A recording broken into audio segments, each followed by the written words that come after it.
오늘 말씀 제목은 예수께서 자기를 나타내신 일, 예수께서 자기를 나타내신 일입니다.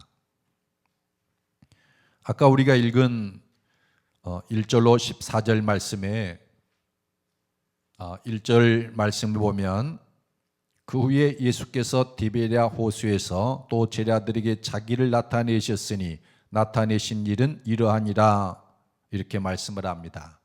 그러니까 1절로 14절 우리가 읽은 이 요한복음 21장 1절로 14절은 예수께서 자기를 나타내신 일을 우리에게 보여주고 있는 것입니다. 예수께서 제자들에게 자기를 나타내신 일은 이러하다. 그러니까 예수께서 언제 어디서 자기를 나타내셨고 또 자기를 나타내실 때 어떻게 왜 나타내셨는지 또 나타내심을 통해서 무슨 일을 하셨는지 이걸 보여주겠다라는 것입니다. 그리고 1절로 14절의 끝절인 14절에도 이것은 예수께서 죽은 자 가운데서 살아나신 후에 세 번째로 제자들에게 나타나신 것이라. 역시 이것은 그러니까 1절로 그 14절의 말씀 이것은 예수께서 죽은 자 가운데서 살아나신 후에 세 번째로 제자들에게 나타나신 것이라. 그러니까 예수께서 자기를 나타내신 것을 쭉 말씀을 하시고 이거는 세 번째다라는 거예요. 그러니까 오늘 1절로 14절의 말씀 전체는 예수께서 제자들에게 자기를 나타내신 일을 보여주겠다는 겁니다. 예수님이 제자들에게 자기를 나타내시는 일은 사실은 세 번이 전부는 아니에요. 고린도전서 15장을 읽어보면 사도 바울이 예수님의 부활의 증거들을 쭉 이렇게 나열합니다. 누구에게 나타나셨고 11제자와 그 다음에 누구에게요. 그리고 500여 형제에게도 나타내시는데 그 중에 절반은 살아있고 맨 마지막에 자기에게도 나타내셨다. 그런 말씀을 하는 것 보면 요한복음에서 요한복음의 저자가 기록하고 있는 이 세 번의 예수님의 나타내심은 이게 전부가 아니다라는 거예요. 그러니까 수없이 예수님이 자기를 나타내신 것들 중에 내가 이 사실만은 꼭 말해야 되겠다 이렇게 세 번을 엄선해서 기록하고 있는 겁니다.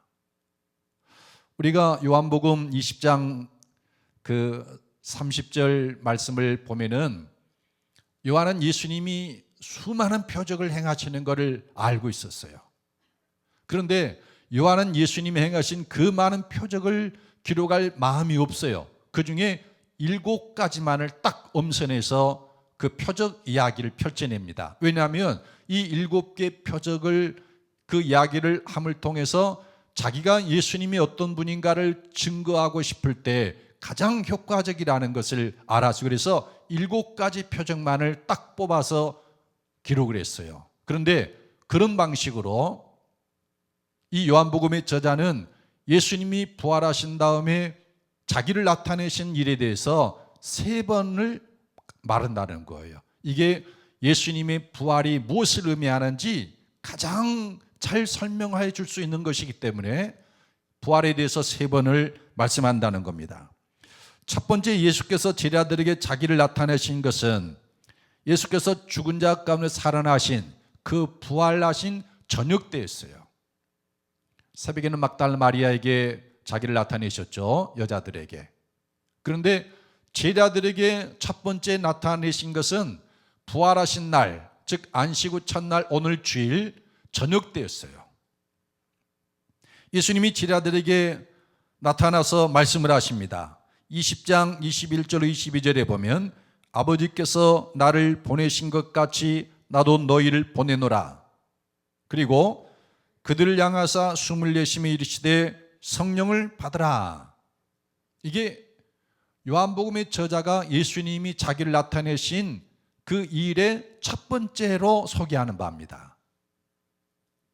이 첫 번째 자기를 나타내신 일을 통해서 사도 요한은 교회는 어떤 존재가 되어야 할 것임을 말씀을 하는 겁니다. 아버지께서 나를 보내신 것 같이 나도 너희를 보내노라. 그래서 교회는 보내심을 받은 존재예요. 그걸 사도적 교회라고 그러죠. 보내심을 받은 교회. 그리고 이 보내심을 받은 교회가 되기 위해서는 성령을 받아야 됩니다. 예수님이 숨을 내쉬며 성령을 받아라. 성령을 받아야 우리는 예수님의 증인이 될 수 있고 보내심을 받은 교회로서의 사명을 바르게 감당할 수 있어요. 두 번째는 그로부터 8일 후 예수님이 제자들에게 첫 번째 나타나신 후에 8일 후에 나타나셨습니다. 그 자리는 첫 번째 그 자리에 있지 않았던 도마도 있었습니다. 예수님이 도마에게 나타나서 손에 못자국을 보이고 옆구리에 창자국을 보이면서 도마에게 말씀합니다. 도마야, 내 손가락을 이리 내밀어 내 손을 보고 내 손을 내밀어 내 옆구리에 넣어보라. 그리하여 믿음 없는 자가 되지 말고 믿는 자가 되라. 그때 도마가 예수님을 향해서 지난번에 우리가 들은 말씀처럼 예수님이 그런 고백을 하죠. 나의 주 나의 하나님입니다. 그러니까 예수님이 제자들에게 두 번째 나타나서 하신 일은 뭐냐면은 아버지 안에 거하는 자기 예수님, 그리고 아버지가 내 안에 계신 예수님, 창세전부터 하나님과 함께 가지고 계셨던 그 영화로서 영광스럽게 변화가 된 예수님을 제자들에게 나타내 보인 겁니다. 그분은 완전한 하나님이었어요. 그래서 두 번째 제자들에게 자기를 나타내신 예수님은 자신이 영화롭게 된 하나님인 것을 제자들에게 보여줬고, 도마는 그래서 나의 하나님 이렇게 고백을 해요. 이게 두 번째 나타나서 예수님이 하신 일입니다. 이번이 세 번째인데, 디베랴 호수에서 고기를 잡던 제자들에게 예수님이 자기를 나타내셨습니다. 어떤 중요한 일이 있기에 요한은 이 일을 예수님이 제자들에 나타내신 일 중에 세 번째로 그리고 마지막으로 기록하고 있을까요? 많은 그리스도인들은 이 말씀을 읽으면서 부활하신 예수님이 자기가 살아났다는 것을 다시 한번 제자들에게 보여주고 있구나. 그래서 부활의 하나의 증거가 된다라고 생각을 하고 그냥 이렇게 읽고 넘어가 버립니다. 그러니까 이 말씀이 예수님이 죽은 자 가운데서 다시 살아나신 증거, 부활의 증거 중 하나 정도로 알고 넘어간다는 것입니다. 그러나 우리가 요한복음을 쭉 읽으면서 그 흐름을 생각하면서 이 단락의 말씀을 곰곰이 묵상해 보면 예수님께서 부활하신 후에 자기를 세 번째 나타나신 이 일이 얼마나 중요한가를 알 수 있어요. 왜 중요할까요? 예수님은 자신의 죽음이 가까이 온 줄 아시고 마지막으로 제자들을 가르쳤습니다. 그 내용이 요한복음 13장에서 17장에 기록되어 있는데 이를 흔히 고별설교라 이렇게 부릅니다. 근데 그 고별설의 핵심 중 하나가 예수님이 자신이 죽으면 그 자신의 이제 죽게 될 텐데 자신의 죽음은 아버지께로 가는 것이라고 말씀을 해요. 아버지께로 나는 아버지께로 가서 아버지 안에 거한다. 그러니까 예수님은 본래 말씀이었습니다. 로고스였습니다. 태초에 하나님과 함께 계신 하나님이었습니다. 그 로고스이신 예수님이 육신으로 이 세상에 오셨다가 이제 죽음을 통해 다시 아버지께로 갑니다. 그러니까 태초부터 가지고 계셨던 모든 영화, 그 영광이 회복이 되는 거죠. 근데 제자들이 그 말씀을 듣고 이해를 못하면서 그냥 죽는다고 하니까 근심하고 슬퍼합니다. 불안해하고 두려워합니다. 그때 예수님께서 이런 말씀을 그들에게 합니다. 여러분 요한복음 14장 18절 23절 함께 읽어보도록 하겠습니다. 요한복음 14장 18절에서 23절 시작. 내가 너희를 고아와 같이 버려두지 아니하고 너희에게로 오리라. 조금 있으면 세상은 다시 나를 보지 못할 것이로되 너희는 나를 보리니 이는 내가 살아있고 너희도 살아있겠습니다. 그 날에는 내가 아버지 안에 너희가 내 안에 내가 너희 안에 있는 것을 너희가 알리라.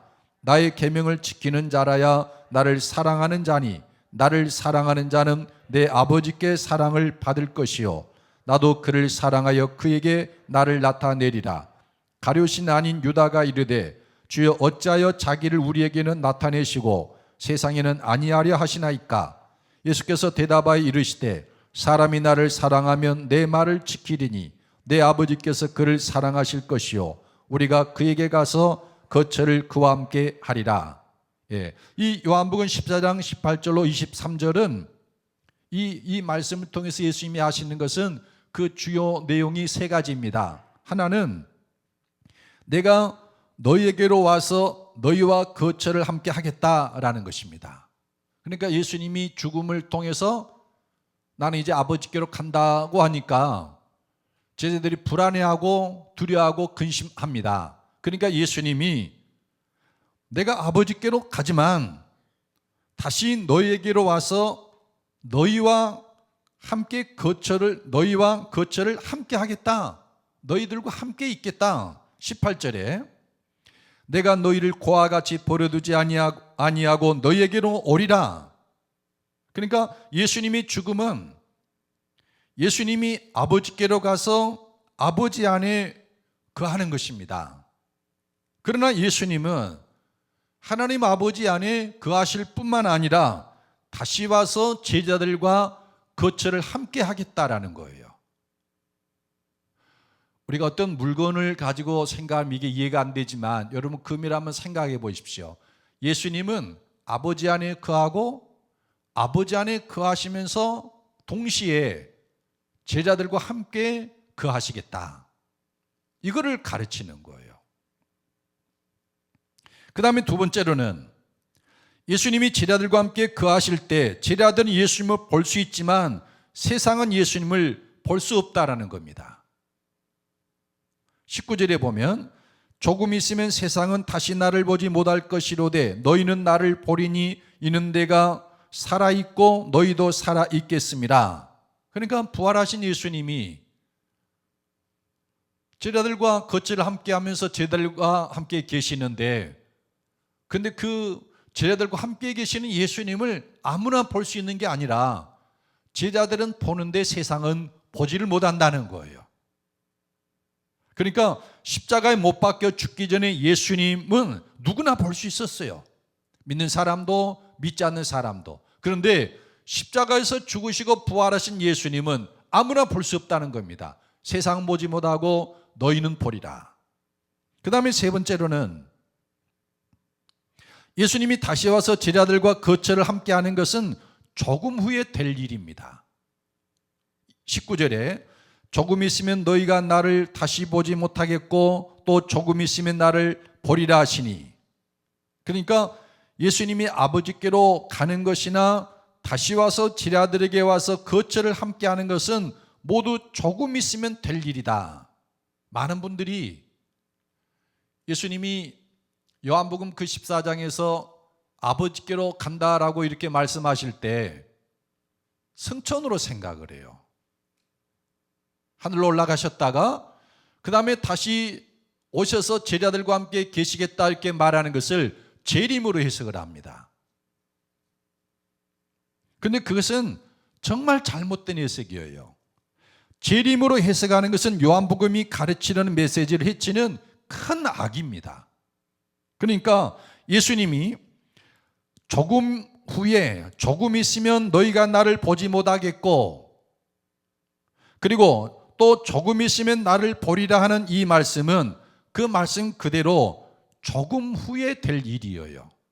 우리가 이제 요한복음을 다 읽어서 이해가 되겠지만 예수님이 십자가에 죽으신 것과 더불어 십자가에 죽으시고 사흘 만에 부활하신 그걸 가리키는 거예요. 조금 후면 너희는 나를 보지 못할 것이고 조금 후면 너희는 나를 다시 보게 될 것이다. 바로 이것 때문에 본문 21장 1절로 14절 예수님이 죽은 자 가운데 살아나서 제자들에게 자기를 나타내신 일이 중요한 겁니다. 바로 이것 때문에. 죽은 자 가운데서 다시 살아나신 예수님 지금 어디에 계십니까? 대부분의 사람들은 그렇게 말을 합니다. 그야 하나님 우편에 앉아 계시죠. 정답입니다. 근데 문제는 하나님 우편에 앉아 계신다는 이 용어를 장소의 의미로 생각한다는 점입니다. 공간의 개념으로. 저기 우리가 살고 있는 이곳과는 다른 저기 하늘 위에 어딘가에 계신다. 따로 공간이 있고 그 천국에서 하나님 우편에 앉아 계신다. 천만입니다. 성경에서 하나님의 우편에 앉아 계신단 말은 통치권을 가리켜요. 그러면 예수님이 어디를 다스리십니까? 세상을 다스리시는데 여기 계시는 거죠. 그런데 제자들은 이 사실을 전혀 깨닫지 못해요. 그러니까 예수님이 그 첫 번째로 내가 다시 너에게로 와서 너희와 겉을 함께 하겠다. 그 다음에 제자들은 벌지만 세상은 보지 못한다. 이 모든 일들이 조금에 다 이루어질 것이다. 이 말을 듣고도 이해를 못하는 겁니다. 그리고 그 현상은 오늘날의 대다수 교회도 마찬가지예요. 그래서 예수님은 이 말씀이 무엇을 의미하는지 가르치려고 무진리를 쓰셔요. 여러분 16장 16절로 22절도 함께 읽어보겠습니다. 16장 16절로 22절 시작. 조금 있으면 너희가 나를 보지 못하겠고 또 조금 있으면 나를 보리라 하시니 제자 중에서 서로 말하되 우리에게 말씀하신 바 조금 있으면 나를 보지 못하겠고 또 조금 있으면 나를 보리라 하시며 또 내가 아버지께로 가미라 하신 것이 무슨 말씀이냐 하고 또 말하되 조금 있으면이라 하신 말씀이 무슨 말씀이냐 무엇을 말씀하시는지 알지 못하노라 하거늘 예수께서 그 묻고자 함을 아시고 이르시되 내 말이 조금 있으면 나를 보지 못하겠고 또 조금 있으면 나를 보리라 함으로 서로 문의하느냐 내가 진실로 너희에게 이르노니 너희는 곡하고 애통하겠으나 세상은 기뻐하리라 너희는 근심하겠으나 너희 근심이 도리어 기쁨이 되리라 여자가 해산하게 되면 그때가 이르렀으므로 근심하나 아기를 낳으면 세상에 사람 난 기쁨으로 말미암아 그 고통을 다시 기억하지 아니하느니라 지금은 너희가 근심하나 내가 다시 너희를 보리니 너희 마음이 기쁠 것이요 너희 기쁨을 빼앗을 자가 없으리라. 그러니까 제자들은 예수님의 말씀을 듣고도 내가 아버지께로 간다 이해를 못해요. 조금 있으면 나를 본다 그 말도 무슨 뜻인지 몰랐어요. 또 조금 있으면이란 말도 무슨 뜻인지 모르는 거예요. 조금 있으면 아버지께로 가고 조금 있으면 너에게로 온다. 이 조금 후라는 말도 모를 뿐만 아니라 아버지께로 간다는 것이 무엇인지 너에게로 와서 너희들과 함께 있겠다는 것이 무엇인지 이걸 명확하게 알지 못하더라는 겁니다. 그런데 예수님이 부활을 하심으로 자기를 제자들에게 나타내셨습니다. 그리고 예수님이 자기를 나타내신 이 사건을 통해서 아, 예수님은 우리와 함께 계시구나. 제자들은 그걸 깨달았어요. 그리고 이 조금 있음이라는 말이 예수님의 죽으심과 부활이라는 것도 알게 됐습니다. 바로 이것을 가르쳐 주는 것이 오늘 본문의 내용입니다. 21장 1절로 14절. 많은 분들이 사도신경을 통해서 어떤 그림을 그립니다. 원래 하나님이셨던 예수님이 육신으로 이 땅에 오셨다가 성육신이죠.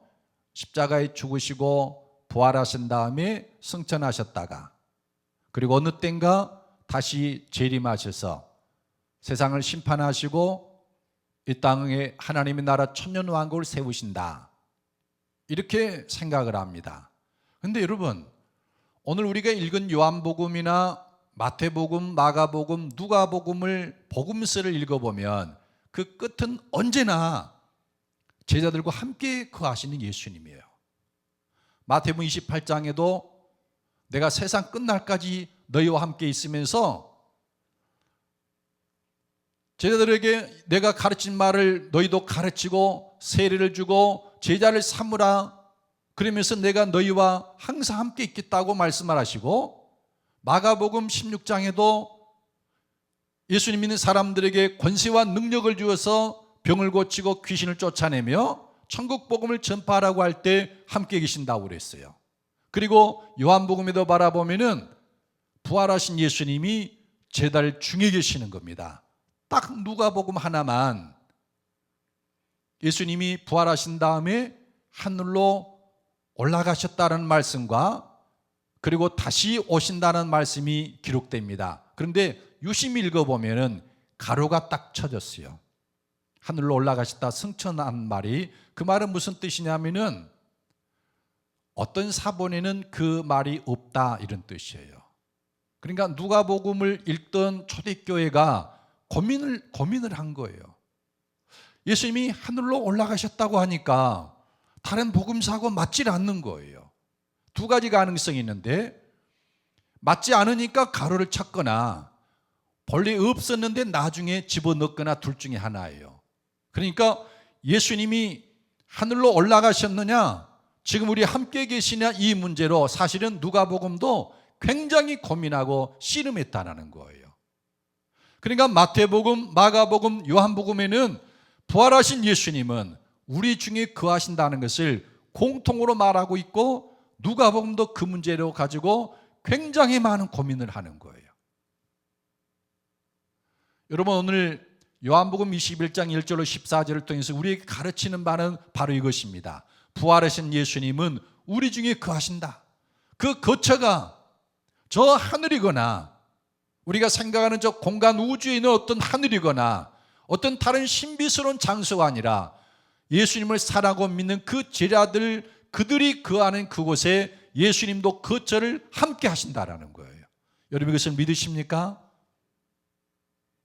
부활하신 예수님이 나와 함께 계신다면 두려울 게 뭐겠습니까? 부활하신 예수님이 우리 중에 계신다고 하면 어떤 사망의 권세가 나를 사로잡고 있을 수가 있겠습니까? 그 부활의 권능 앞에 견딜 수 있는 사망의 세력, 흑암의 권세는 어떤 것이 있겠습니까? 여러분, 예수님은 우리와 함께 계십니다. 함께 계신다는 그 의미를 넘어서 내가 거하는 그 거처, 거하는 장소에 예수님도 함께 계셔요. 세 번째로 자기를 나타내신 예수님이 우리에게 가르치고자 하는 바 바로 이것입니다. 나는 너희와 함께 있다. 너희가 거처를 삼고 있는 그곳에 나도 함께 거하고 있다. 예수님과 거처를 함께하는 것이 왜 중요할까요? 우리 중에 계시는 예수님은 어떤 모습으로 자기를 나타내실까요? 여러분, 1절로 6절을 함께 읽어보겠습니다. 21장 1절에서 6절의 말씀 시작. 그 후에 예수께서 디베랴 호수에서 또 제자들에게 자기를 나타내셨으니 나타내시는 일은 이러하니라. 시몬 베드로와 디두모라는 도마와 갈릴리 가나 사람 나다나일과 세베대의 아들들과 또 다른 제자 둘이 함께 있더니 시몬 베드로가 나는 물고기 잡으러 가노라 하니 그들이 우리도 함께 가겠다 하고 나가서 배에 올랐으나 그날 밤에 아무것도 잡지 못하였더니 날이 새어갈 때 예수께서 바닷가에 서셨으나 제자들이 예수이신 줄 알지 못하는지라. 예수께서 이르시되 얘들아 너에게 고기가 있느냐? 대답하되 없나이다. 이르시되 그물을 배 오른편에 던지라. 그리하면 잡으리라 하시니 이에 던졌더니 물고기가 많아 그물을 들 수 없더라. 예수님이 세 번째 제자들의 자기를 나타내신 곳은 디베랴 바다입니다. 첫 번째와 두 번째는 예루살렘이었죠. 디베랴 바다, 디베랴 호수는 갈릴리 바다를 가리키는 이제 다른 이름인데, 요한복음에만 특별히 이 디베랴 호수라는 말이 나옵니다. 물론 요한복음에도 갈릴리 호수라는 말이 나오기는 하지만 요한복음에만 유별나게 디베랴 호수라는 이 단어가 나옵니다. 예수님이 세 번째 자기를 나타내신 곳에 있던 제자들은 모두 7명이었습니다. 시몬 베드로, 디두모라 하는 도마, 이 디두모라는 말은 쌍둥이라는 뜻이에요. 우리 교회도 디두모가 있어요. 그리고 갈릴리 가나 사람 나다나엘, 그리고 세베대의 아들들, 지금까지 몇 명입니까? 시몬 베드로, 디두모라는 도마, 갈릴리 가나 사람 나다나엘, 3명이죠. 세베대의 아들들 야고보와 요한이니까 5명. 또 다른 제자 2이 함께 있었다 그랬습니다. 모두 몇 명입니까? 7명이죠. 그때 시몬 베드로가 나는 물고기 잡으러 가노라고 하니까 다른 제자들도 우리도 함께 가겠다 해서 배에 올라서 그 디베랴 호수에서 물고기를 잡았어요. 밤새도록 그물을 던지면서 고기를 잡으려고 했지만 날이 새는데도 불구하고 한 마리도 못 잡았어요. 날이 새어갈 때 예수님이 오셔서 바닷가에 서셨습니다. 그런데 예수님이 바닷가에 서 계셨는데, 호숫가에 서 계셨는데 7명의 제자들 중에 저분이 예수님이라고 알아본 제자는 아무도 없었어요. 예수님이 그들에게 말을 걸어옵니다. 너에게 고기가 있느냐? 없습니다. 예수님이 다시 말합니다. 그러면 그물을 배 오른편에 던지라. 그리하면 잡으리라. 그래서 그물을 배 오른편에 던졌더니 물고기가 많아서 그물을 들어 올릴 수가 없는 거예요. 나중에 그물을 끌어올려서 세보았더니 153마리가 되었습니다.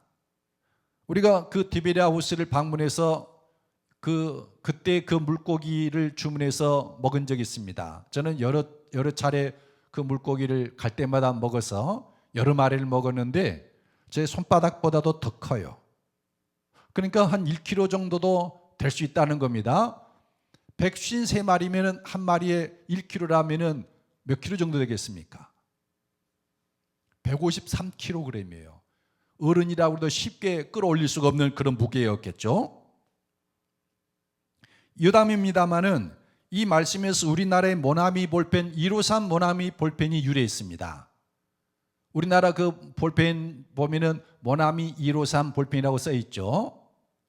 근데 그 모나미 볼펜의 사장이 교회 집사님이었는데, 집사라는 이름은 있지만은 사업한답시고 술도 먹고 또 뭐 못된 일도 하고 세상으로 이제 돌아다니고 그러면서 이 양반이 그리스도인답지 않은 생활을 하던 중에 그냥 자기 그 회사가 파산을 해버린 거예요. 그리고 몸에는 병이 들고 코너에 몰렸을 때 이 사람이 하나님 앞에 회개합니다. 하나님, 제가 집사고 그리스도인이라면서도 주일도 안 지키고 그냥 술 먹고 허랑방탕하고 생활하다가 내 몸이 병들고 이렇게 도산했는데 하나님 저를 용서해 주십시오. 하나님이 다시 저를 회복시켜 주시면 제가 하나님 앞에 주일 성수를 하고 충성하고 특별히 11조를 꼬박꼬박 하겠습니다. 그리고 이분이 사출을 바라는데 병돼서 치유가 일어나고 이 사업이 복을 받았어요. 그때 새롭게 시작한 회사 이름이 모나미 볼펜이라는 거예요. 어마어마하게 돈을 벌었다고 그래요. 축복을 받았다고 그래요. 그래서 그분의 그 모나미 볼펜이 153 모나미 볼펜이에요. 이 요한복음 21장에서 나온 거죠. 세 번째, 예수께서 자기를 나타내실 때 예수님이 하신 일이 바로 이것입니다. 그러니까 예수님이 죽기 전에 하셨던 일은 물로 포도주를 만든 거, 백부장의 그 하인의 아들이 병들어 죽어가던 백부장의 하인이 병들어 죽게 된 것을 살려주신 거, 그리고 베데스다 연못가에 누워있던 38년 병자를 고친 거, 오병으로 5,000명이 넘는 사람을 다 배불리 먹이고 12바구니 가득 차게 거둔 것들, 이런 일들을 행하셨어요.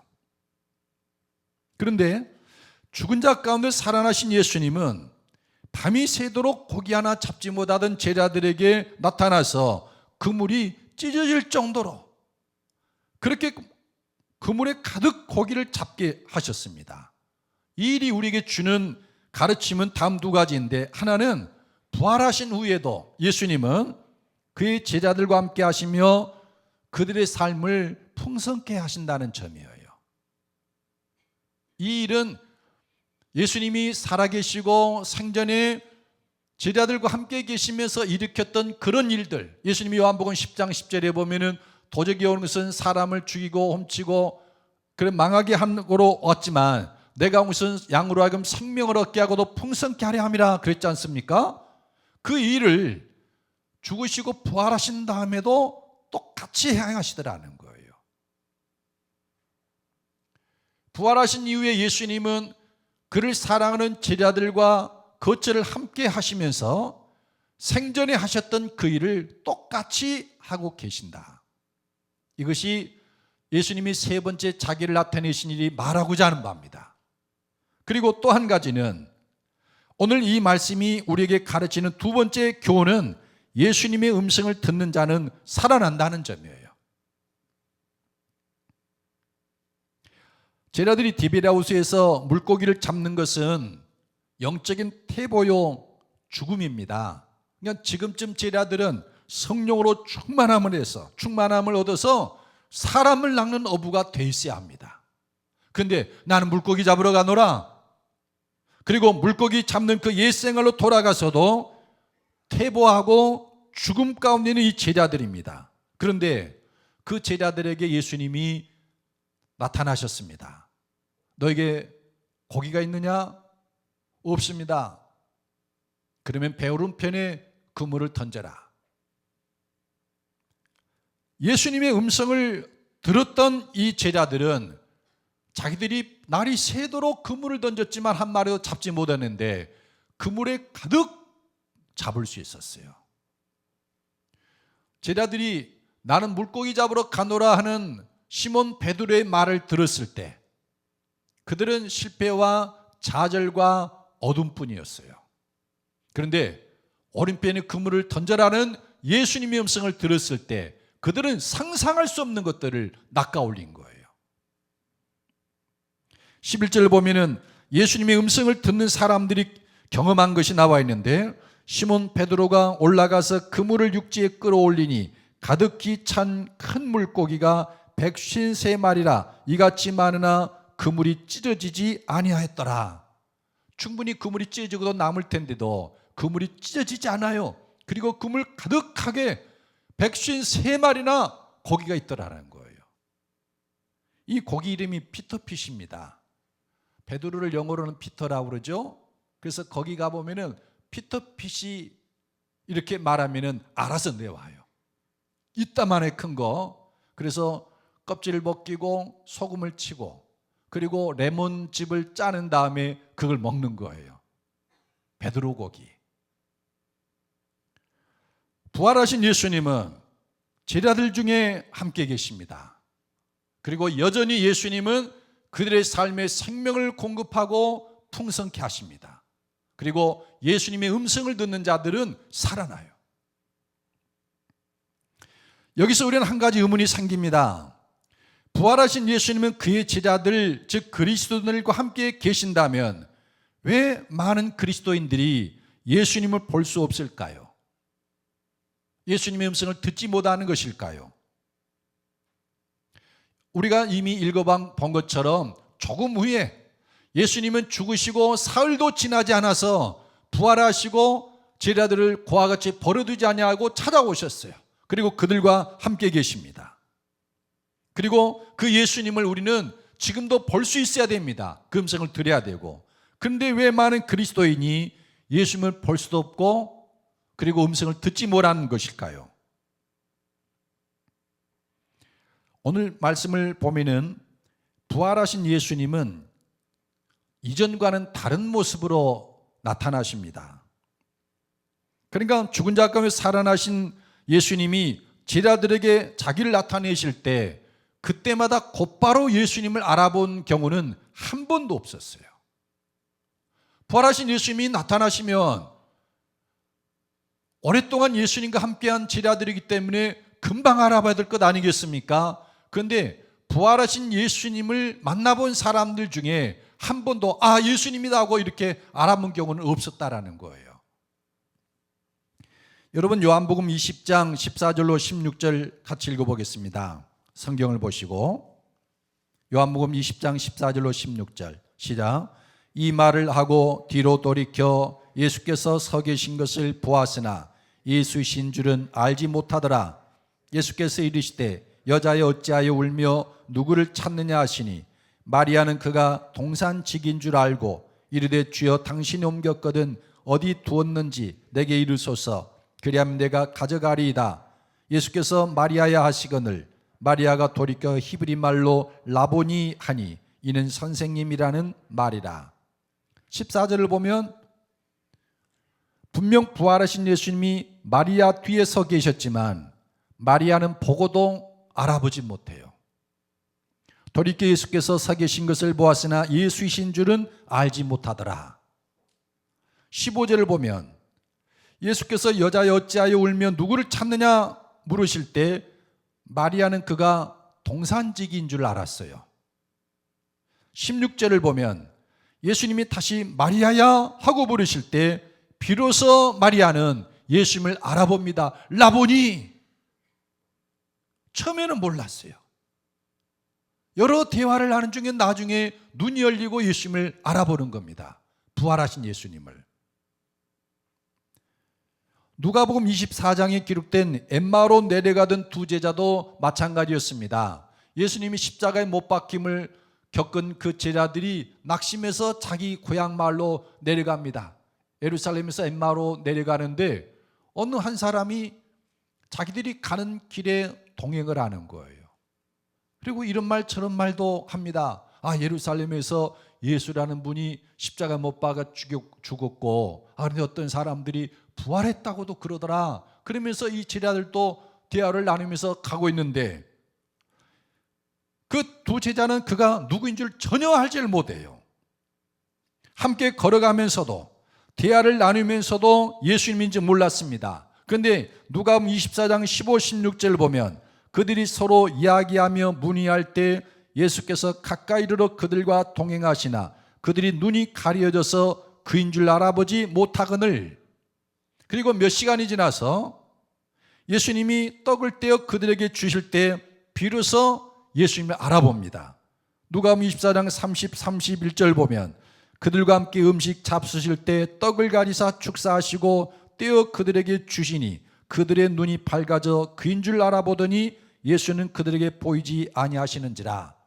아니 길을 같이 걷고 대화를 나누면서도 이분이 예수님인 줄 모르더라라는 거예요. 나중에 눈이 열리니까 예수님이었구나. 오늘 본문에도 디베랴옷에서 고기를 잡고 있던 제자들은 7명이나 되었습니다. 예수님이 바닷가에 서 계셨지만 예수님을 알아보지 못합니다. 그물을 배오른편에 던지라는 그 순간까지도 제자들은 예수님인 줄 몰라요. 부활하신 예수님은 이전에 보았던 예수님과는 분명 다른 모습이었어요. 어떤 때는 동산지기처럼 나타나서 슬피 울고 있는 사람 바로 뒤에 서 계시는 거예요. 어찌하여 우느냐? 평강했을지어다. 그렇게 말씀을 합니다.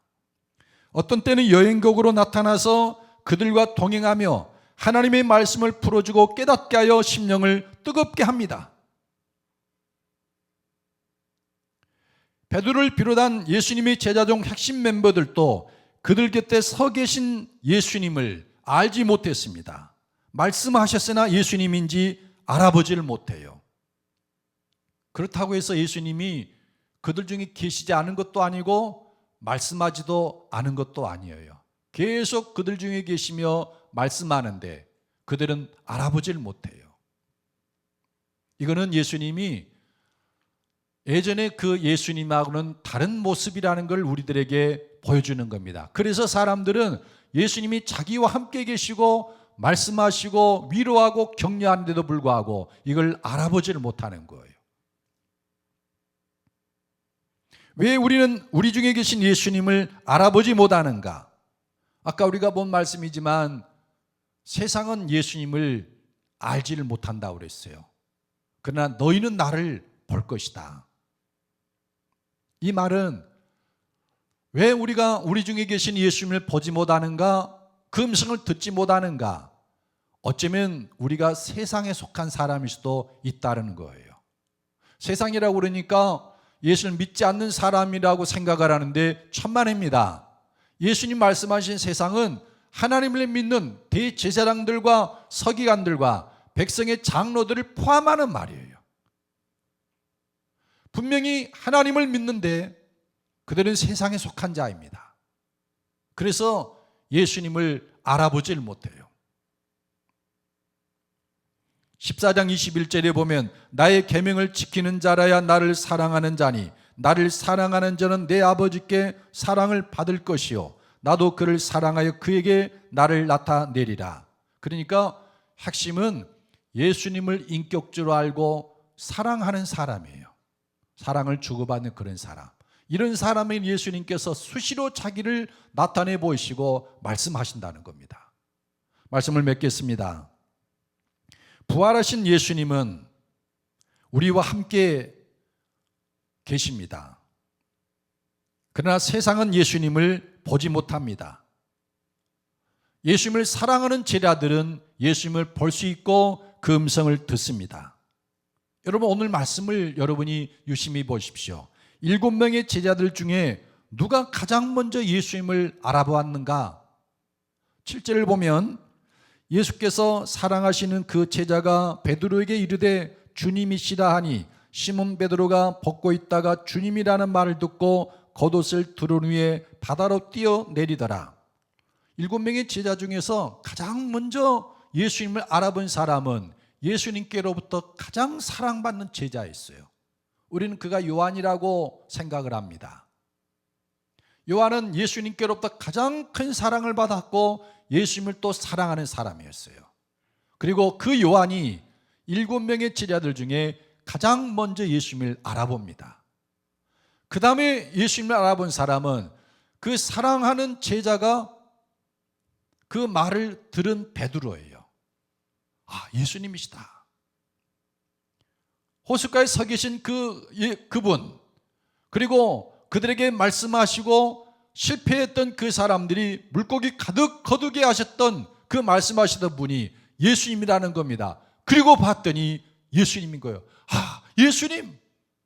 그래서 벗은 몸이 있는데 겉을 두른 채로 물속으로 풍덩 떨어가지고 예수님께로 나아가는 거예요. 물고기를 배에 걷어 올리고 노를 이어서 예수님께로 가는 그 시간을 견딜 수가 없는 거예요.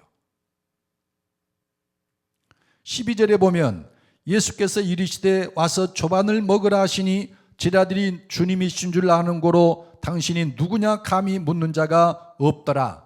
마침내 7명의 제자 전부가 예수님을 알아봤어요. 사랑하는 순서대로, 사랑하는 사람의 말을 들은 대로 그렇게 예수님을 차근차근히 알아가는 거예요. 여기서 주목할 것은 누가 예수님을 볼 수 있느냐는 거예요. 누가 예수님의 음성을 듣고 생명을 얻고 풍성케 하시는 그 예수님의 은혜를 입을 수 있는가? 예수님을 사랑하는 사람입니다. 예수님을 사랑하는 사람은 예수님의 계명을 지켜나갑니다. 그리고 예수님과 친밀한 사귐을 갖습니다. 그런 사람은 나와 함께 계신 예수님을 볼 수 있고 음성을 듣습니다. 오늘 부활의 날 이 은혜가 저와 여러분 모두에게 임하기를 예수님의 이름으로 축복합니다.